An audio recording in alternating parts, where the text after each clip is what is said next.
بی تفاوت توی چشمم زل زد و خندید و رفت،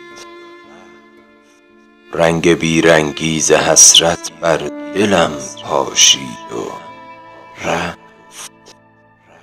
آن شب اما سردی برخورد بیرحمانه اش قبل رفتن نسخه مرگ مرا پیچید و رفت. شانه زد موهای خود را، عطر زد بر پیرهن، بهترین جامه هایش را به تن پوشید و رفت. آنقدر بیتاب رفتن بود قرآن را کشید از میان دستم آن شب، خم شد و بوسید و رفت. گفتم آیا بازگشتی دارد این رفتن عزیز؟